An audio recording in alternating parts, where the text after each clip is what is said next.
إن الحمد لله نحمده ونستعينه ونستغفره ونعوذ بالله من شرور أنفسنا ومن سيئات أعمالنا من يهده الله فلا مضل له ومن يضلل فلا هادي له وأشهد أن لا إله إلا الله وحده لا شريك له وأشهد أن محمدا عبده ورسوله قال الله تعالى في كتابه الكريم يا أيها الذين آمنوا اتقوا الله حق تقاته ولا تموتن إلا وأنتم مسلمون وقال تعالى يا أيها الناس اتقوا ربكم الذي خلقكم من نفس واحدة وخلق منها زوجها وبث منهما رجالا كثيرا ونساء واتقوا الله الذي تساءلون به والأرحم إن الله كان عليكم رقيبا وقال تعالى يا أيها الذين آمنوا اتقوا الله وقولوا قولا سديدا يصلح لكم أعمالكم ويغفر لكم ذنوبكم ومن يطع الله ورسوله فقد فاز فوزا عظيما أما بعد فإن أصدق الحديث كتاب الله وخير الهدي هدي محمد صلى الله عليه وسلم وشر الأمور محدثاتها وكل محدثة بدعة وكل بدعة ضلالة وكل ضلالة في النار. Ummat al-Islam, bulan Ramadan telah berada di ujungnya. Kewajiban kita adalah untuk introspeksi apa yang telah kita lakukan selama di bulan Ramadan ini. Bulan Ramadan adalah wasilah, bukan tujuan. Adapun tujuan daripada bulan Ramadan adalah agar kita menjadi hamba-hamba yang bertakwa. Maka dari itu ya akhal Islam, siapa yang setelah Ramadan dia semakin bertakwa kepada Allah, itu menunjukkan bahwa Ramadannya diterima oleh Allah. Tapi ketika setelah Ramadan dia semakin futur dan semakin jauh dari Allah Subhanahu wa taala, maka itu sesuatu yang harus kita khawatirkan terhadap diri kita. Jangan sampai ternyata ibadah kita yang kita lakukan di bulan Ramadan tidak ada nilainya di sisi Allah Subhanahu wa taala. Umat al-Islam, seorang muslim yang dia khawatirkan pada dirinya adalah kerusakan imannya, kerusakan agamanya, dan kerusakan akhiratnya. Karena ia tidak ingin apabila ia bertemu dengan Allah dalam keadaan ia rusak agama dan akhiratnya, sehingga ia pun merugi di akhirat, mendapatkan azab api neraka, na'udzubillah. Maka bulan Ramadan adalah merupakan madrasah, sekolahan yang agung untuk menempa keimanan kita, membiasakan kita di atas amal saleh, menjadi hamba-hamba yang senantiasa bertakarub kepada Allah di waktu malam dan di waktu siang. Karena untuk itulah manusia diciptakan oleh Allah. Allah berfirman, "Wa ma khalaqatul jinna wal insa illa liya'budun." Tidaklah aku ciptakan jin dan manusia kecuali agar mereka beribadah kepadaku. Ummat al-Islam, seorang muslim berharap agar hidupnya dipenuhi dengan berbagai macam kebaikan dan ketakwaan. Ketaatan itu menjadi hiasan dalam tingkah lakunya, dalam ucapan dan hatinya. Karena sesungguhnya ya akhal Islam, seperti yang dikatakan Ibnu Qayyim, al-insan la budda an yataharrak. Seorang manusia itu pasti harus bergerak. Apabila ia tidak bergerak kepada kebaikan, maka ia akan bergerak kepada keburukan. Kewajiban kita ya akhal Islam, setelah selesai bulan Ramadan, bagaimana agar kebiasaan yang baik itu selalu kita lakukan. Jangan sampai perginya Ramadan kemudian mengikuti pula perginya amalan kita. Setelah Ramadan kita tidak lagi membaca Al-Quran. Setelah Ramadan kita tidak lagi sholat malam. Setelah Ramadan kita tidak lagi berpuasa. Sehingga kita hanya bertakwa kepada Allah di bulan Ramadan saja. Kita menjadi orang yang lupa kepada Allah di luar bulan Ramadan. Tentu ini sesuatu yang kita khawatirkan ya umat al-Islam. Karena yang kita khawatirkan adalah kita wafat dalam keadaan su'ul khatimah. Karena yang dilihat oleh Allah itu adalah akhir hayat kita. Para ulama mengatakan al-ibratu bil khawatim. Yang dilihat oleh Allah itu adalah khawatim, akhir hayat kita. Bagaimana akhir hayat kita? Apakah kita akan wafat di atas ketakwaan ataukah kita malah wafat na'udzubillah di atas kemaksiatan? Umat al-Islam, tidak mungkin kita bisa wafat di atas ketakwaan bila kita tidak membiasakan ketakwaan dari hari ini. Maka kita berusaha untuk biasakan, dan untuk membiasakan itu tidak mudah. Membutuhkan perjuangan, mujahadah, jihad melawan diri sendiri, melawan hawa nafsu kita. Makanya Rasulullah SAW ditanya tentang apa itu jihad, apa jihad yang paling utama. Kata Rasulullah SAW, afdalul jihad an tujahida nafsaka li ta'atillah. Jihad yang paling utama, kata Rasulullah, yaitu kamu jihadi dirimu untuk menaati Allah Subhanahu wa taala. Di bulan Ramadan, kita terasa mudah berbuat ketaatan karena setan-setan diikat oleh Allah Subhanahu wa taala. Setelah bulan Ramadan, setan-setan itu kembali dilepaskan, ya akhwal Islam. Berarti perjuangan kita di luar bulan Ramadan lebih berat menghadapi setan-setan selain hawa nafsu dan syahwat yang ada dalam diri kita. Kita pun harus melawan setan-setan yang terus menggoda diri kita. Maka ya akhwal Islam, kewajiban kita terus minta kepada Allah agar Allah kokohkan hati kita di atas agamanya, agar Allah jadikan hati kita selalu condong kepada ketaatan kepadanya. Rasulullah SAW seringkali mengucapkan, ya muqallibal qulub, tsabbit qulubana ala dinik. Wahai yang membolak-balikan hati, kokohkan hati kami di atas agamamu. Aqulu qawli hadza wa astaghfirullah li wa lakum.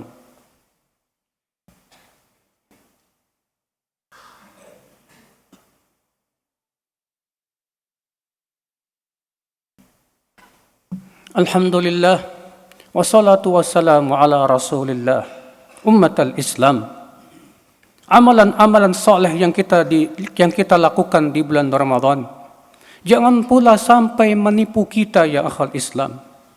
Tertipu dengan amalan adalah merupakan ketertipuan yang paling besar. Tertipu dengan amalan menjadikan seseorang meremehkan maksiat karena merasa amalnya telah banyak. Tertipu dengan banyaknya amal menjatuhkan seseorang kepada sombong dan ujub. Padahal sombong dan ujub itu bisa membatalkan amalan dia, ya akhal Islam. Maka jangan sampai kita tertipu, ya akhal Islam. Oleh karena itu Rasulullah SAW bersabda, la taghtarru, jangan kalian tertipu dengan amalan kita. Ya, karena di antara sebab seseorang wafat dalam su'ul khatimah, buruk, yaitu dia tertipu dengan amalannya. Ia memandang bahwa amalnya telah banyak. Ia telah banyak berpuasa, ia telah banyak baca Quran, ia telah banyak bersedekah dan yang lainnya. Lalu kemudian ia memandang remeh kemaksiatan. Lalu ia jatuh kepada maksiat, saat itu kematian mendatanginya, na'udzubillah. Maka ya akhwat Islam, berjagalah di tapal batas. Sabarlah di atas ketaatan. Teruslah berjaga-jaga, jangan sampai kita meremehkan pintu-pintu kemaksiatan. Allah berfirman, ya ayyuhalladzina amanu taqullah wasabiru warabitu. Wahai orang-orang yang beriman, bertakwalah kalian kepada Allah, bersabarlah dan murabatahlah, berjaga di tapal batas. Itu menjaga jangan sampai lemah, jangan sampai kita lengah. Karena sesungguhnya setan tak akan pernah berhenti untuk menggoda kita sampai akhir hayat. Innallaha malaikatahu yusalluna 'alan nabi. Ya ayyuhalladzina amanu sallu 'alaihi wa sallimu taslima. Allahumma salli 'ala Muhammad wa 'ala ali Muhammad kama sallaita 'ala Ibrahim wa 'ala ali Ibrahim innaka Hamidum Majid. وبارك على محمد وعلى آل محمد كما باركت على إبراهيم وعلى آل إبراهيم إنك حميد مجيد. اللهم اغفر لنا ذنوبنا يا رب العالمين. اللهم وتقبل أعمالنا وصيامنا يا رب العالمين. اللهم أصلح ولاة أمورنا. اللهم أصلح هذه الدولة، أصلح شعبها يا رب العالمين، ووفقهم لما تحب وترضى. اللهم آتنا في الدنيا حسنة وفي الآخرة حسنة وقنا عذاب النار. عباد الله، إن الله يأمر بالعدل والإحسان وإيتاء ذي القربى وينهى عن الفحشاء والمنكر والبغي يعظكم لعلكم تذكرون. فاذكروا الله العظيم يذكركم واشكروه على نعمه يزدكم ولذكر الله أكبر. الله أكبر الله أكبر. أشهد أن لا إله إلا الله. أشهد أن محمدا رسول الله. حي على الصلاة حي على الفلاح. قد قامت الصلاة قد قامت الصلاة. الله أكبر الله أكبر. لا إله إلا الله. استووا. الله أكبر.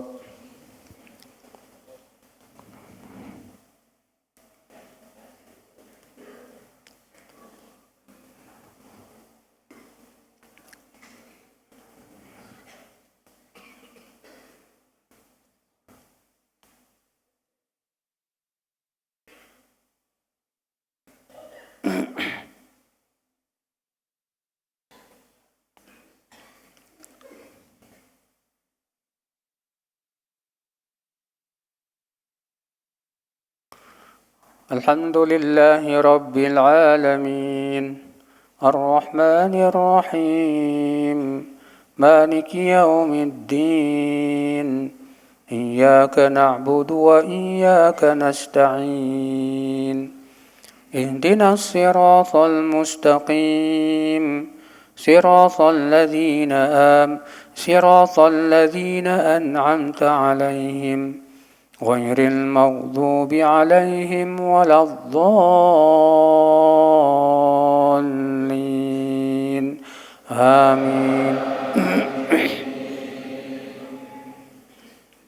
سبح اسم ربك الأعلى الذي خلق فسوى والذي قدر فهدى والذي أخرج المرعى فجعله غثاء أحوى سنقرئك فلا تنسى إلا ما شاء الله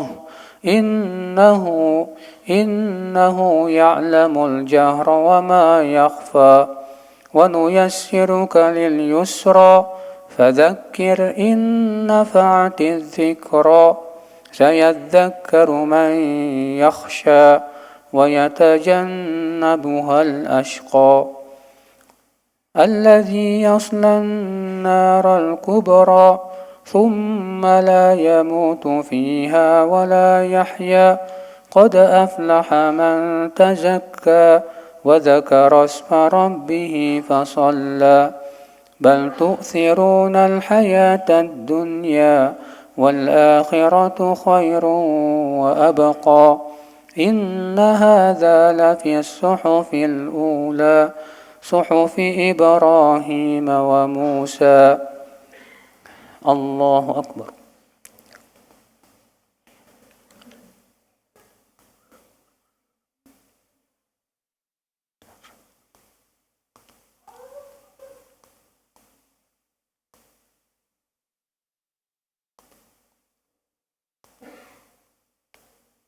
سمع الله لمن حمده.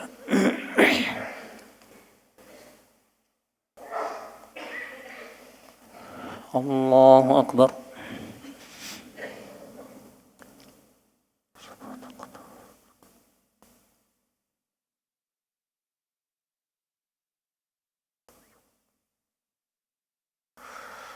الله أكبر.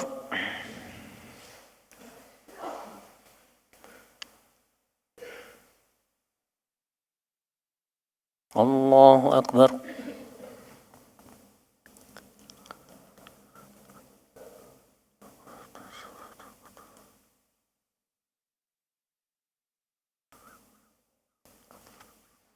الله أكبر.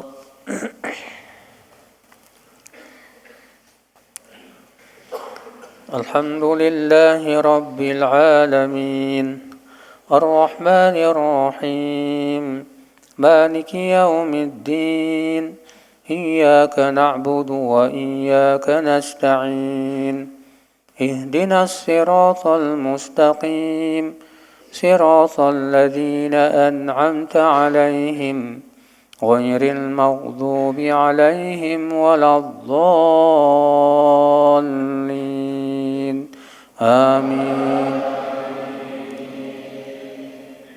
هل أتاك حديث الغاشية وجوه يومئذ خاشعة عاملة ناصبة تصلى نارا حامية تسقى من عين آنية ليس لهم طعام إلا من ضريع لا يسمن ولا يغني من جوع وجوه يومئذ ناعمة لسعيها راضية في جنة عالية لا تسمع فيها لاغية فيها عين جارية فيها سرر مرفوعة وأكواب موضوعة ونمارق مسفوفة وزرابي مبثوثة أفلا ينظرون إلى الإبل كيف خلقت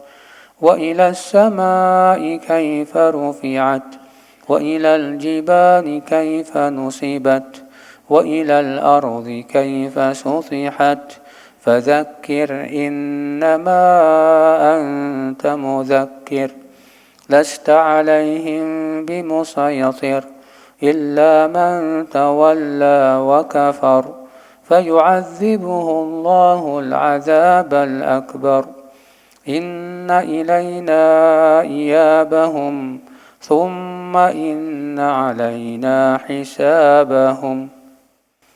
الله أكبر.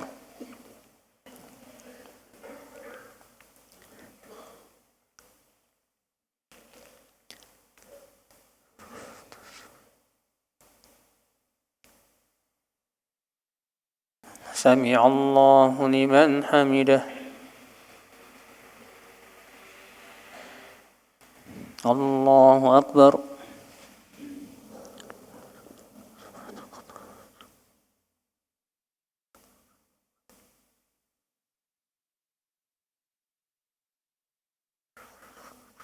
الله أكبر.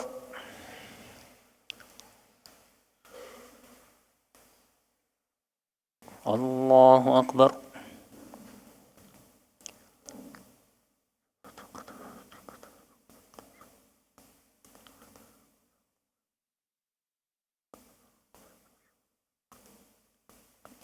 الله أكبر.